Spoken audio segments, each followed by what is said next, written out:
is a bulletin from NB. Ice like it. First 6. We're on the top of the 3rd. Swing, ground ball. On the evening of May 13th, 1977, 2 men waited in a car outside the home of Mickey Spillane. They were there to deliver a message to the head of the Irish mob.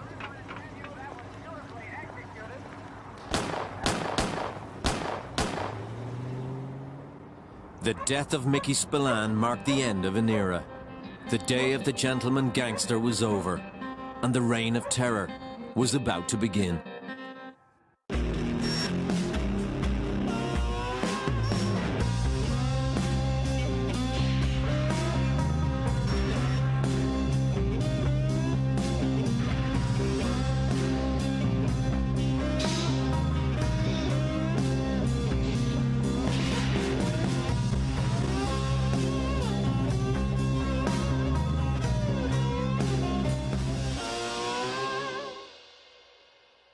Mickey Spillane was known as the gentleman gangster. He may not have been as brutal or as ferocious as some of the gangsters that preceded him or those that came after him, but he was certainly no saint. There's very much the legend and then there's what's real. And we live in such a black and white world. And there's a whole lot of gray out there. And there are people like my dad who walked in the gray. And they were needed. Because if there wasn't somebody like him in this neighborhood standing his ground, there were 80 people outside this neighborhood that would have loved to come in and take it over. No neighborhood is more significant in the development of the Irish-American gangster than Hell's Kitchen on the west side of Manhattan in New York City. The Irish had used that neighborhood as a base of power. They had criminal influence there, and they also had political influence there through the local Democratic Party Association. New York is made up of all little villages, you know, and Hell's Kitchen would be just a village. And we all knew each other, and, you know, we took care of each other. It was into this world that Mickey and his twin brother were born on July 13th, 1934. They were the youngest of 7 children. Their father, John Spillane, was an Irish immigrant who had come to America from County Kerry.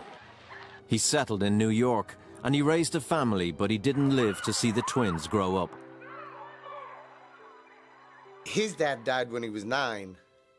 Most of his older siblings were all fighting World War II at the time. It was 1943, 44. So you had these, 2 9-year-old twins running around with really no guidance. They lived in 48th Street. We lived in 49th Street. So I knew Mike when he was very young. Mike was like every other kid on 10th Avenue. You'd be tough if you had to be tough. I mean, I was tough when I had to be tough. Because you couldn't back down. If you back down, then you'd be pushed around all over the place. So you just stand there and fight. Mickey Spillane, as a teenager, like a lot of kids in that neighborhood, was just a young guy who could occasionally get himself into trouble. At the age of 16 or 17, I believe it was, he tried to rob a movie theater in nearby Times Square. The Times Square neighborhood is right alongside of Hell's Kitchen. Spillane wanted to move up in the world, and this was his chance to show the Irish mob that he had what it took to become a gangster. There was a cop there, and back then they had what they called the fleeing felon law, where if a cop said stop and you didn't, they could open fire.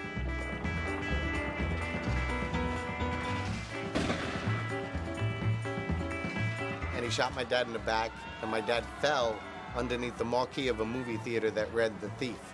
And it was on the front page of the Daily News, and went out on the AP wire and actually went all over the country. Spillane was in all the newspapers, and his name was on everyone's lips in Hell's Kitchen. But he wouldn't be around to take advantage of his newfound fame. As a result of the robbery, Spillane spent time in hospital and 4 years in prison. Prisons were like colleges for thieves and criminals, and Mickey Spillane was an attentive student. On his release from prison, Spillane was a changed man. By the 1950s, the rackets in the neighborhood had died out quite a bit. This was the era in which the waterfront began to die out as a source of commerce and a source of plunder for the mob. And so Mickey Spillane found himself in a criminal environment that wasn't quite as lucrative as it had once been, and yet that framework of the criminal organization still existed in that neighborhood. The little profit that was now being made in the West Side was going into the pocket of local bookmaker Huey Mulligan. Mulligan was involved in loan sharking and gambling, but he wasn't as such a very greedy man. By now, the Irish mob was at a low ebb. The Italians were taking control around Hell's Kitchen, and money could be made by people who were willing to stand against them. Mickey Spillane was one of those people. First, Spillane had to re-establish himself on the West Side, and he soon came to the attention of Huey Mulligan. My dad, what he did one time was he robbed the payroll from the piers. And, you know, nobody would have the guts to rob the payroll from the piers. And, you know, that was controlled by people like Huey Mulligan. And nobody knew exactly for sure it was my dad, but Huey had his suspicions. And Huey actually really liked the fact that this guy had the guts to do that, and he hired my dad. People started to see that Spillane had a certain something that maybe the average criminal didn't have. He was a handsome young guy. He was very respectful of people in the neighborhood. He didn't act like a street tough, although he was perfectly capable of operating within that world. He had more polish than the average criminal. People saw that he was someone who was quite possibly capable of leading the rackets in the neighborhood. Mickey Spillane was going from strength to strength, and his leadership credentials were further bolstered when he married Maureen McManus. The McManus family, known in the neighborhood as the McMahon-I, had ruled the Hell's Kitchen Democratic Club going back to 1902. My sister was always like the princess of the neighborhood, you know, my father's only daughter. My father wasn't too happy about the marriage. In fact, he said that, you know, he's going to break her heart. My mother was very much, you know, the pride of the McManuses. She was the queen of Hell's Kitchen. And my dad, because of his good looks and his charms, was really the king. So it's only kind of, you know, made sense that they met. People outside of the neighborhood might have a hard time understanding how a preeminent racketeer and criminal figure in the neighborhood marries into the preeminent political family in the neighborhood. But this is the American story. In Hell's Kitchen and in New York City and so many large urban environments in the United States, this was the process by which not only the Irish, but by which most immigrant communities moved up and out of the ghetto and achieved what we call the American dream. And so having this symbiotic relationship between the political element and the criminal element was not a strange thing in Hell's Kitchen. It was not necessarily even anything to hide or be ashamed of.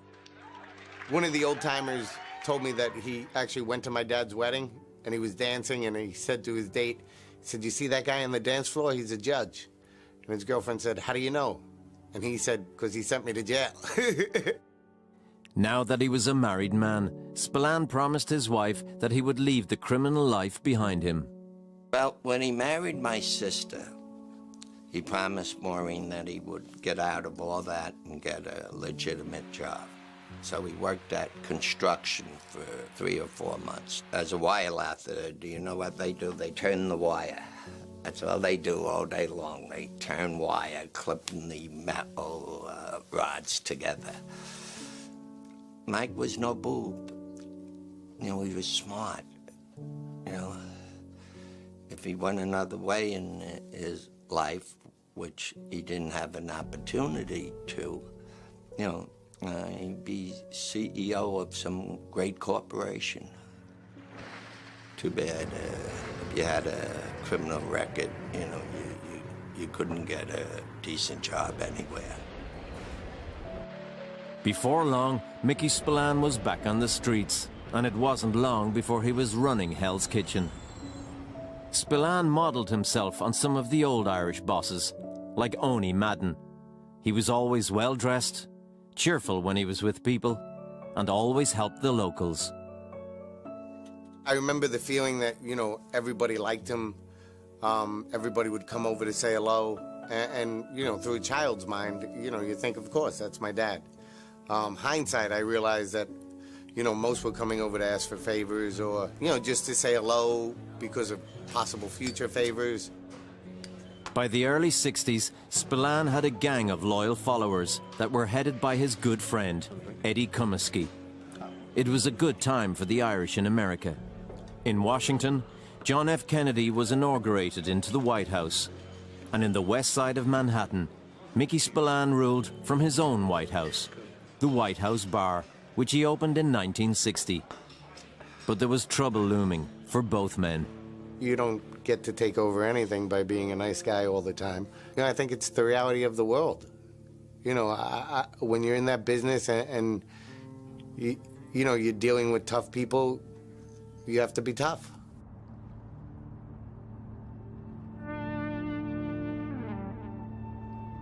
By the 60s, Mickey Spillane ruled the Irish mob in the West Side, but he was an old-style gangster. Society was changing fast, but the same couldn't be said about Spillane's operation. By now, the underworld had changed in the major cities of the United States. Drugs were coming to the fore with huge money to be made. Mickey Spillane had no interest in drugs, but one of the people who understood the fortune that could be made from them was a man who had vowed to seek revenge against Spillane, Jimmy Coonan. Jimmy Coonan had a beef against Mickey Spillane that went back deep into his childhood. Supposedly, Mickey Spillane had kidnapped Jimmy Coonan's father, John Coonan, and had held him for ransom in the basement of the White House Bar, which was Mickey Spillane's bar on 45th Street and 10th Avenue.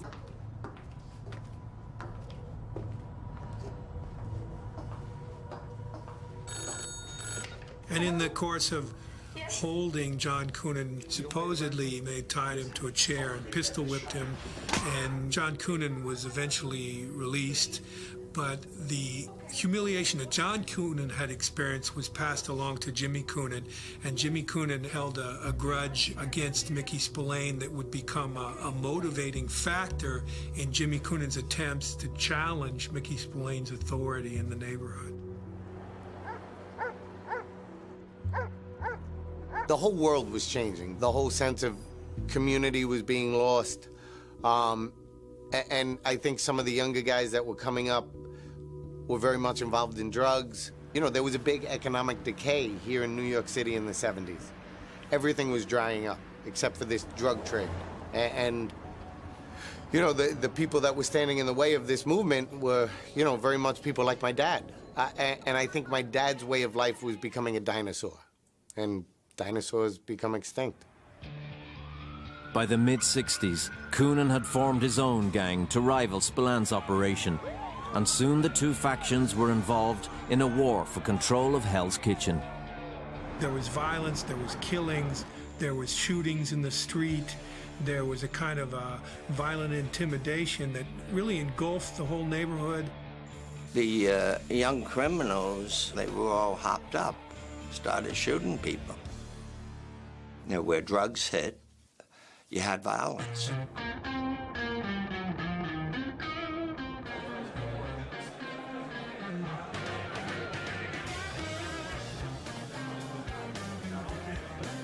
Drugs were sweeping through Hell's Kitchen, and they were making Coonan's gang more crazed. Coonan was paranoid, and he hired Eddie Sullivan, a local gangster, as his personal bodyguard.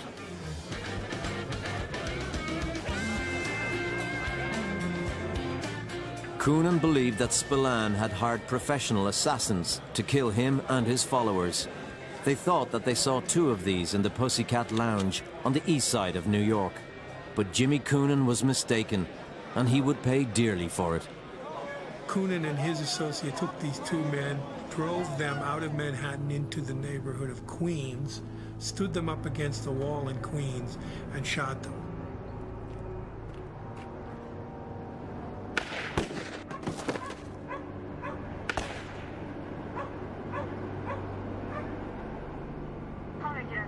One of the men they shot survived and was able to identify Jimmy Coonan as the shooter. So Jimmy Coonan wound up doing time for this shooting and was removed from the neighborhood for a while. Even though Coonan was out of the neighborhood at this time, Mickey Spillane still had a lot of trouble because of his rivalry with the Mafia in New York. This rivalry came to a head around the construction of a major convention center on the west side of Manhattan called the Jacob Javits Center. A project of this size was worth a fortune, but nothing was going on in the city without the Italians knowing about it. The Genovese family had struggled with the Irish mob for years for control of Hell's Kitchen. With the Jacob Javits Center on the horizon, the Italians were determined to end Spillane's reign. The head of the Genovese family, Tony Salerno, decided to forget about Mickey Spillane, and he began attacking his strongest and most powerful henchmen. Over the course of about a year and a half, Spillane's 3 closest associates were murdered in New York City, and Spillane began to get a sense that these murders were coming closer and closer to him, and that he might be next on the list. Spillane was cornered, and there was more to come. After 10 years, an old enemy was about to return to the streets of Hell's Kitchen.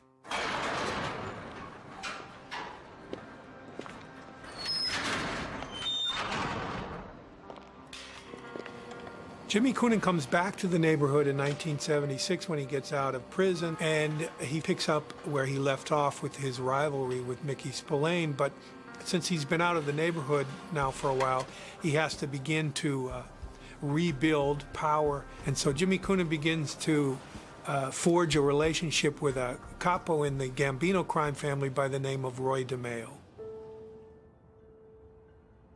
Mickey Spillane was now fighting a war on 2 fronts. He didn't have many options left. He decided to leave Hell's Kitchen before it was too late. When we moved out to Queens, I felt like the reason was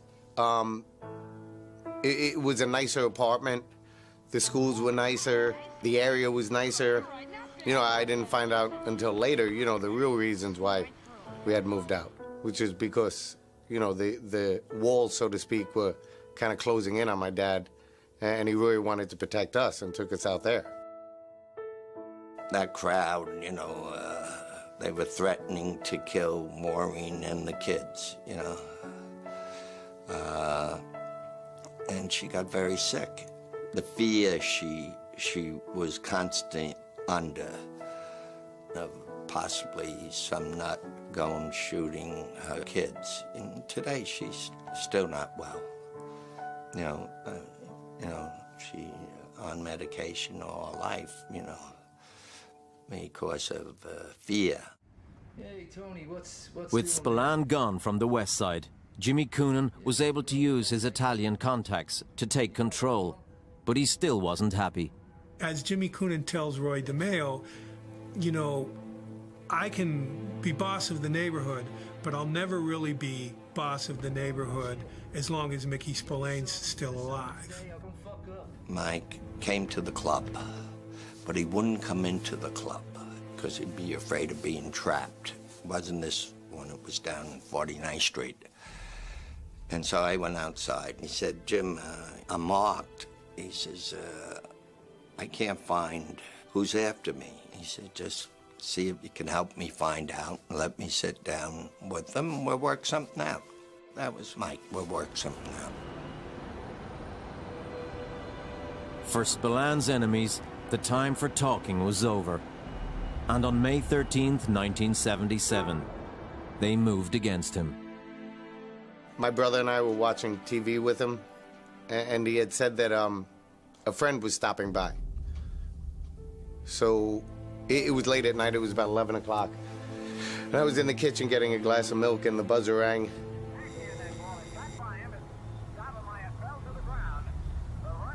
and the voice on the buzzer said, "Is Mike there?" And by then my dad was next to me, and he leaned into the box and said, "I'll be right down." So he said, "Good night, son," and he walked out, and I never saw him again. Spillane headed down to the street unarmed and walked over to the car to talk to whoever it was that was there, and he was shot 5 times by someone sitting in the car, and he died in the street in front of his apartment in Woodside.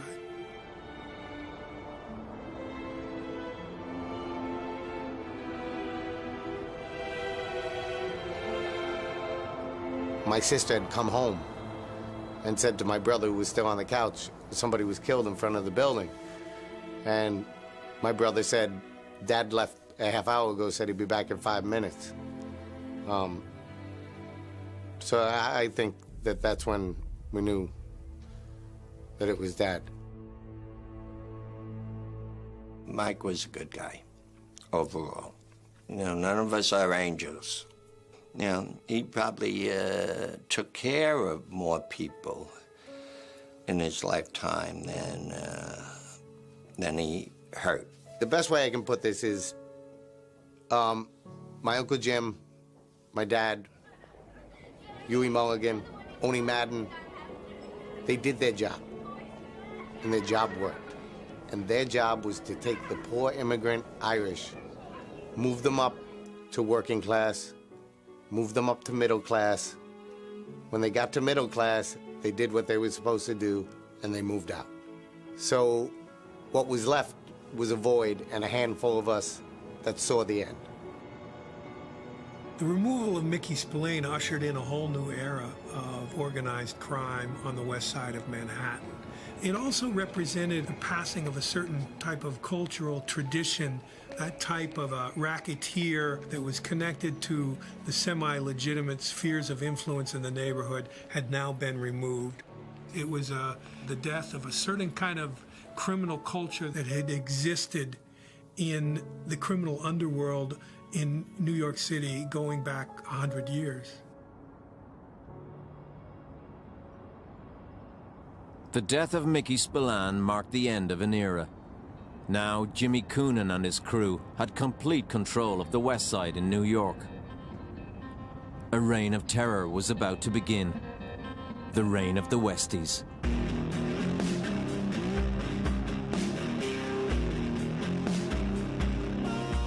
The bloodthirsty Westies gang. Notorious West Side gang known as the Westies. They not only kill people, but they dismember them. The Westies is an Irish-American gang that's dominated organized crime in the Hell's Kitchen area of Manhattan for decades.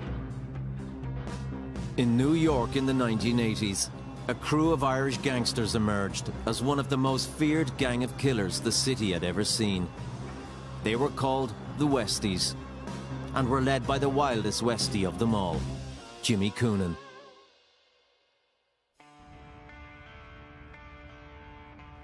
The death of Mickey Spillane, the head of the Irish mob, in May 1977 was the end of an era, which finally gave power to Jimmy Coonan and the Westies to take over the West Side.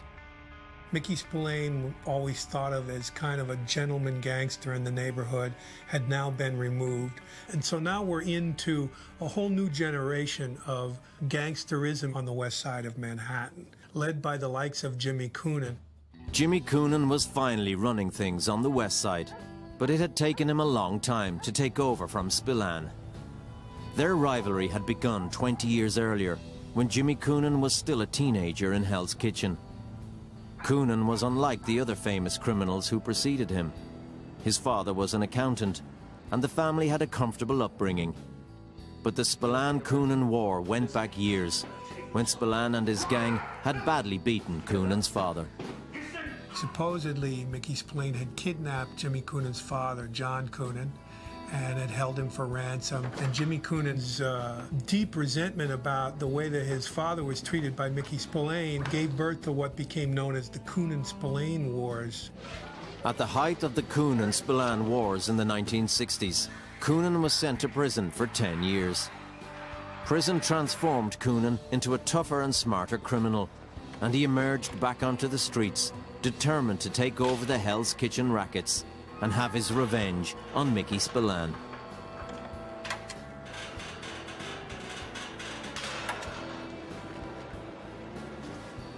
After his release from prison, Coonan took over the 596 Club on 10th Avenue, and he and his crew used it as their headquarters.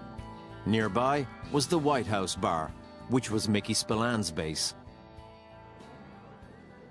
Coonan began luring some of Spillane's top men, one of whom, perhaps the most important one, was Eddie Comiskey.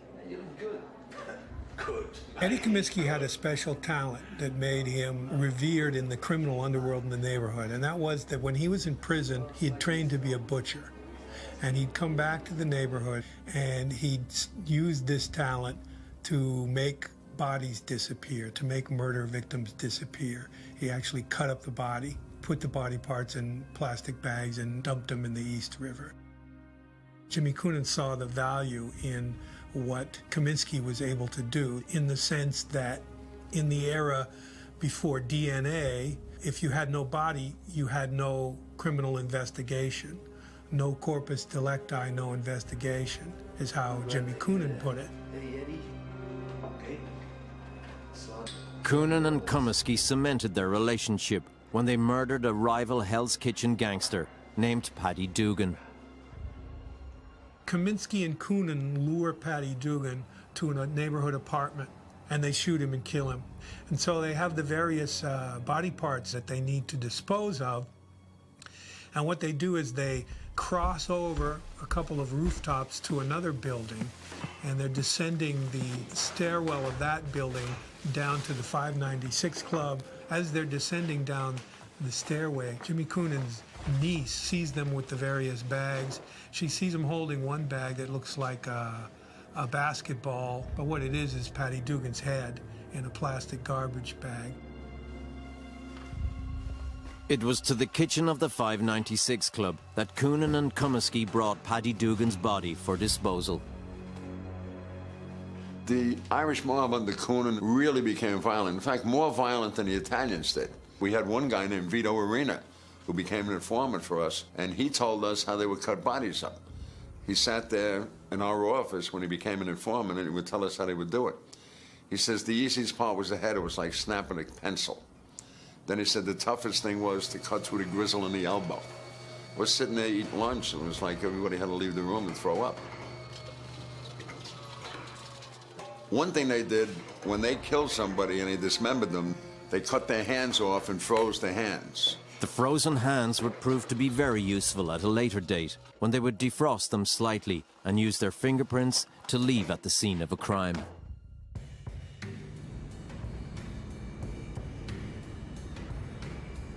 Paddy Dugan's brutal murder was a sign of the levels of violence that would become a trademark of the Westies' bloody reign.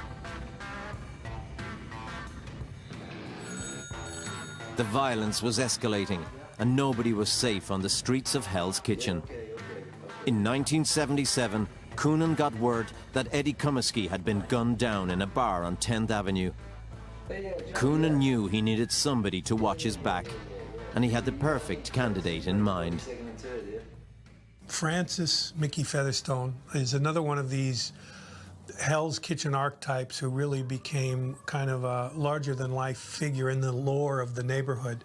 Mickey came from a large family. He was the last of 9 kids, and he'd had sort of a troubled youth, and he joined the military, the Army, at a young age, the age of 16, and went off to Vietnam in the late 1960s. Mickey Featherstone tried to tell people that he was a combat veteran in Vietnam. Now, he was in the service during Vietnam, but he didn't see 1 minute of combat. He was in a supply station. But he came back here and told everybody that he was a combat veteran, and he didn't see 1 second of combat.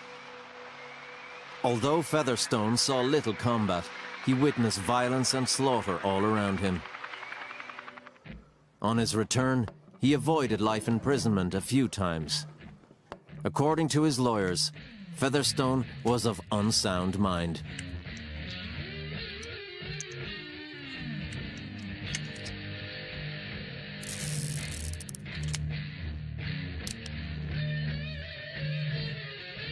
Featherstone was establishing a kind of a reputation as a loose cannon in the neighborhood. And now he had created enough of a profile for himself in the neighborhood that Jimmy Coonan recognized Mickey Featherstone as quite possibly a person who would be good to have in his own organization, someone to be afraid of, someone who was maybe crazy enough to do almost anything.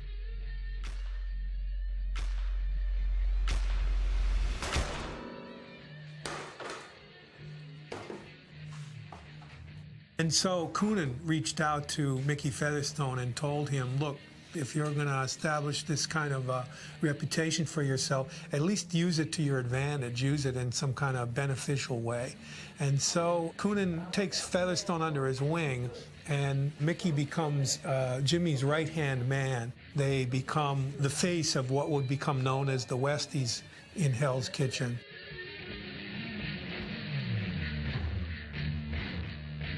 With Featherstone by his side, Jimmy Coonan made his move to take over the West Side, and within a year, his main rival, Mickey Spillane, was eliminated. Now Coonan was the boss of the Irish mob in Hell's Kitchen, but he wanted more, and soon developed a relationship with a mafia crew from Brooklyn. Coonan made an alliance with the Gambino family, and began socializing with the Italians all over town. This brought Coonan to the attention of a man named Ruby Stein.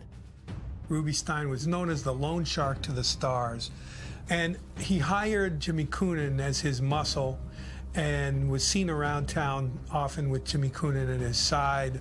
It was a great way for Jimmy Coonan to establish a profile all throughout the criminal underworld in New York City. Coonan and his crew owed big debts to Stein.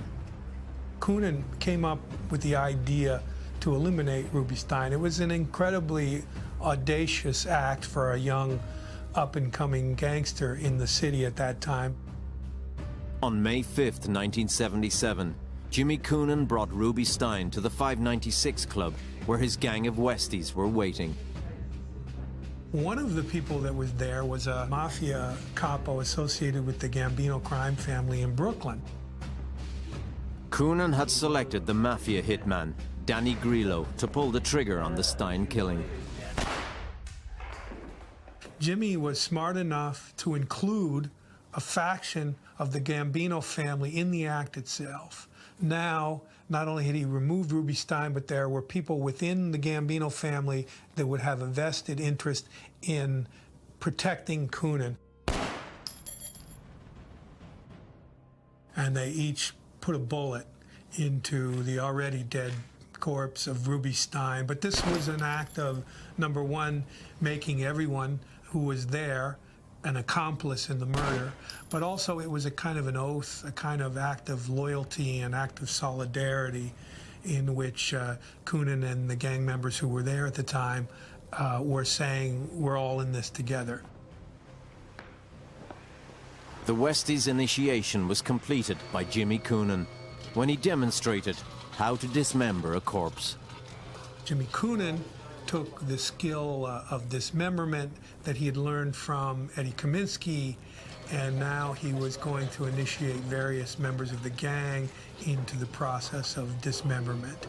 Some gang members were able to cross this line and some weren't. Mickey Featherstone wasn't able to stomach it and vomited during the cutting up of the body. Those who didn't have the strong enough stomach to handle this dismemberment were not viewed as favorably as those who took to it with the kind of enthusiasm and relish that Jimmy Coonan did.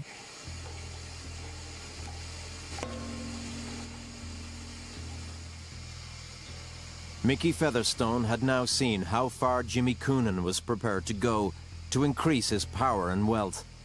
But if he had any doubts about his boss, he kept them to himself. For now. There was a problem with the Ruby Stein murder, and that was that the torso, Ruby Stein's torso, floated to the surface and washed ashore in the borough of Queens on Rockaway Beach. We only found the torso of his body, and we identified him from an appendicitis operation he had while he was in prison. And that's the only way we could identify him. They knew Coonan and Featherstone, they were the ones who killed and cut up Ruby Stein. The police could not officially link the Westies with Ruby Stein's murder. But they weren't the only ones who wanted to find out who killed him. Paul Castellano, who was the boss of the Mafia at that time, the capo dei tutti capi, the boss of all bosses, demanded a sit-down with the West Side Irish, with Jimmy Coonan.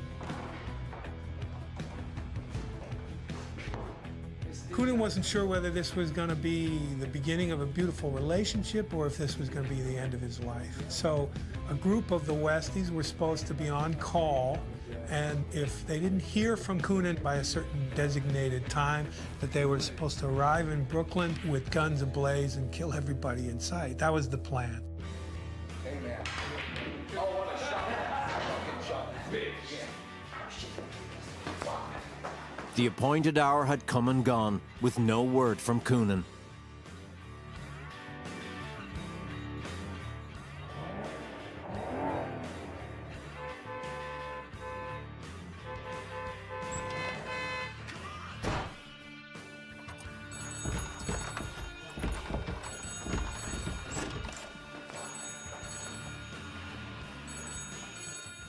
It was lucky for Coonan that the Westies were running late, or things could have turned out very differently. Now there was an affiliation between the Westies and the Mafia. This is what Coonan wanted, but not all of his crew were happy. Featherstone sees it as having formed a relationship with our rivals, the Italians, and the generations had given their lives and fought hard to keep the Italians out of the neighborhood. In fact, Coonan himself had moved out of the neighborhood to a suburban neighborhood in New Jersey. Coonan was living in a big house that would be considered a mansion by the standards of Hell's Kitchen. Featherstone and others were still living in tenement apartments in the neighborhood. And this had created a kind of resentment within the gang that Jimmy Coonan didn't want to be an Irishman anymore, that he was acting like he was an Italian. Now, the fact that they had formed this relationship with the Gambino family meant that they were now doing a lot of criminal activity on behalf of the Gambino family. One particular murder contract they had been given was to take out a union official. They'd come very close to shooting the guy on the waterfront, but the murder didn't happen, and they were all frustrated about it, and they reconvened at a bar known as the Placa Bar. Tensions were running high in the gang, and that night while drinking in the Placa Bar on the Upper West Side, they met with a gangster called Harold Whitehead, or Whitey as he was known. Jimmy Coonan had always had a beef with Whitey Whitehead, and Whitehead went down into the basement restroom of the bar. A couple other members of the Westies, including Jimmy Coonan and Featherstone, went down there to smoke a joint in the restroom with Whitey Whitehead.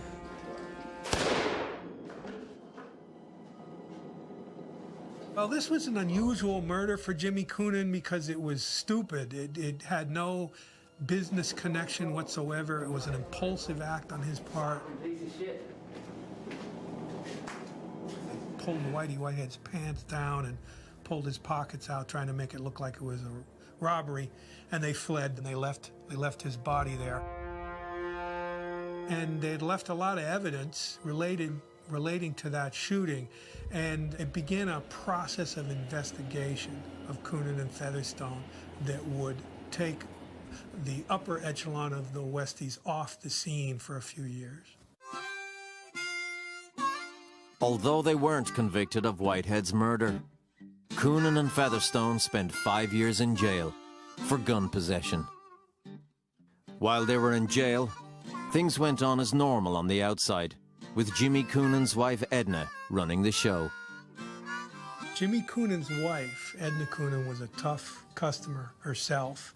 They'd been married for 10 years, and Edna Coonan decided that she was going to be the one that was going to make the loan shark rounds and collect Jimmy Coonan's money. Tensions rose between Edna and Featherstone's wife Sissy, as Edna wasn't happy sharing the money. This caused conflict between Coonan and Featherstone, and on Featherstone's release, he decided to leave Coonan and the Westies and do things his own way.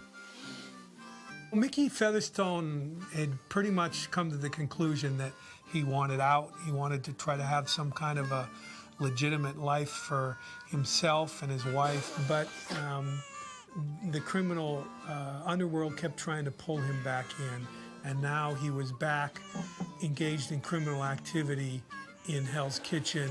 He was drinking again. He was doing coke again.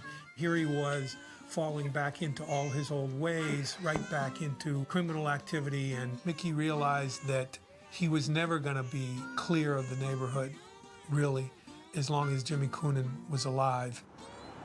Mickey Featherstone set about forming his own gang, and he was soon ready to take on Jimmy Coonan to try and take control of Hell's Kitchen. When Coonan was released from prison at the end of 1984, he set about regaining control of the West Side. The Italians convinced Coonan that Featherstone would have to go, but Coonan knew this would cause war on the streets of Hell's Kitchen. So he came up with a plan that would send Featherstone back to jail for good, by framing him for a murder. Mickey Featherstone that day had been home in his apartment. He'd been on a bender the night before, and he'd slept in late.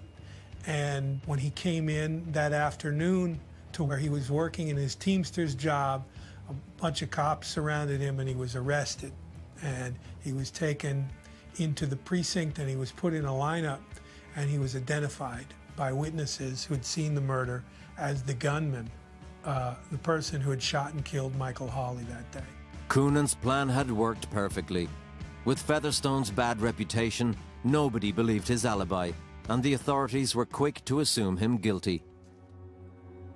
Featherstone was brought to court in March 1986 and convicted. Facing a long prison term, he had two choices: to keep his mouth shut or to open it. Faced with no other alternative, Featherstone made a decision that would bring about the end of the Westies. He betrayed them and went to work for the authorities. Mickey Featherstone lured a couple other members of the Westies to a meeting in the visitors' room at the prison, and he got them to divulge certain aspects of the Michael Hawley murder, and a recorder had been planted in the visiting room.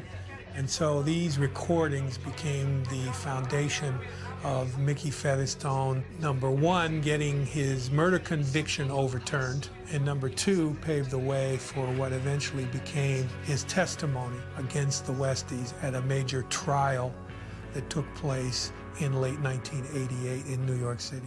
10 alleged members of the notorious Hell's Kitchen gang known as the Westies have been indicted. The charges range from loan sharking to kidnapping to murder. Spokesman for Manhattan's DA said convictions on the charges will crush the Westies as an organized crime enterprise. Trial proof showed that the Westies were a violent, organized crime group that terrorized and exploited the Hell's Kitchen section of Manhattan for the last 20 years. All of America watched the trial of Jimmy Coonan and his criminal gang. That trial was an extraordinary event. I attended it myself almost every day of the trial. It lasted 5 months. And in the course of this trial, you would see a lot of neighborhood people from Hell's Kitchen come to witness what was really the end of an entire history of Irish-American gangsterism in the city of New York. Jimmy Coonan was given a sentence of 75 years in jail. He's currently held in Lewisburg Penitentiary. Mickey and Sissy Featherstone disappeared into the Witness Protection Scheme.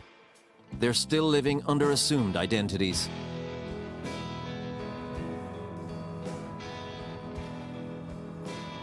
The Westies were the last real Irish gangsters in New York. The Irish mob was now reaching the end of its life.